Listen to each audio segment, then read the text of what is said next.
Class 9-10 বাচ্চারা রয়েছেন। তো এর মধ্যে দিয়ে দেখা যাচ্ছে এই যে আন্তঃসম্পর্ক আমাদের মাঝে যে গড়ে উঠেছে, সেই আন্তঃসম্পর্ক নিবিড় এখনো রয়েছে এবং ইনশাআল্লাহ এই সম্পর্কটা আমরা ভবিষ্যতের দিকে টেনে নিব।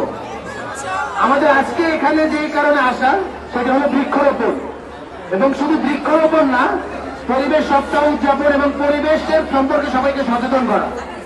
আমাদের এই সামনে কিন্তু অল্প কয়েকটা গাছ আছে, কিন্তু এই অল্প কয়েকটা গাছ লাগাবো, এই অল্প কয়েকটা গাছের যত্ন নেব, আমরা শুধু এই বার্তাটা দিতে আসিনি। আমরা আপনাদেরকে এই গাছগুলো আসলে প্রতীকী। আমরা এই গাছগুলোর মধ্য দিয়ে, এই গাছগুলো রোপণের মধ্য দিয়ে সকলের মাঝে গাছ লাগানোর যে অভ্যাস, সেই অভ্যাসটার চর্চা করতে চাই। এখানে যারা একটু বড় হয়েছে আমি তাদেরকে একটা বই রেকমেন্ড করব, আহমেদ সফার পুষ্প বৃক্ষ বিহঙ্গ পুরাণ, এই নামে একটা বই আছে। তোমরা যারা যারা আছো, ফ্রি সময় আউট বই পড়ার অভ্যাস আছে, তারা এই বইটা অবশ্যই পড়বে, এবং যাদের অভ্যাস নাই তারাও পড়বে। গাছ লাগানো যে একটা নেশা এবং এর মধ্যে দিয়ে যে একটা সুন্দর পরিবেশ তৈরি করা যায়, সেটা কিভাবে কিভাবে অভ্যাস হয়, কিভাবে কিভাবে চর্চা হয়, সেই জিনিসটা তোমরা বুঝতে পারবে যদি এই জিনিসটা করো। আমরা তোমাদের থেকে আমাদের বয়সের গ্যাপ খুব বেশি এমন না। আমরা তোমাদের মাঝে আসছি, তোমাদেরই বড় ভাই, খুব অল্প বয়সে এসে হয়তো বা অভ্যুত্থানের মধ্য দিয়ে আমাদের নেতৃত্বের জায়গাটা দাঁড়িয়েছে, তাই আমরা এখানে আসছি।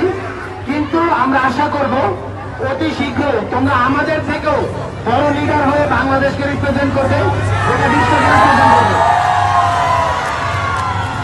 তোমরা কি পারবে না? তোমরা কি বাংলাদেশকে আরো উপরের দিকে নিয়ে যাবে? আচ্ছা, তোমরা আমাকে কথা দাও সবাই, প্রত্যেকে এই বছর বর্ষাকালে আমরা ঢাকাকে সুন্দর করতে হলে আমরা দেখি যে বৃষ্টি হলে কি হয়, জলাবদ্ধতা হয়, ঠিক না? বর্ষা ঢাকা শহরে কি করে, তোমাদের কাপড় জ্বালায়। ফলশ্রুতিতে ঢাকাকে বাসযোগ্য করতে হলে আমাদের পরিবেশ রক্ষা করতে হবে। এবং তোমরা আগামী দিনের ভবিষ্যৎ, তোমাদের এই স্কুল থেকে সরকারের মন্ত্রী হয়েছে, আমরা আশা করব আগামী দিনেও তোমাদের এই স্কুল থেকে আরো বেশি মন্ত্রী এবং ভবিষ্যতে প্রধানমন্ত্রী হবে স্কুল থেকে। সেটা কি তোমরা চাও? ঠিক আছে, তাহলে আমরা পরিবেশের সাথে সম্পর্ক উন্নয়ন করি, আমরা সবাই মিলে গাছ লাগাবো এবং পরিবেশ সুন্দর করব। ঢাকা মহানগর উত্তরের পক্ষ থেকে আমরা রাজধানীর প্রত্যেকটা ওয়ার্ডে একটি করে স্কুলে আমাদের পক্ষ থেকে বৃক্ষ বিতরণ করেছি। আমাদের সপ্তাহব্যাপী এই বৃক্ষ বিতরণ চলছে। আগামী দিনেও আমরা যাতে এই সামাজিক বনায়ন কর্মসূচির মাধ্যমে কাজ করতে পারি।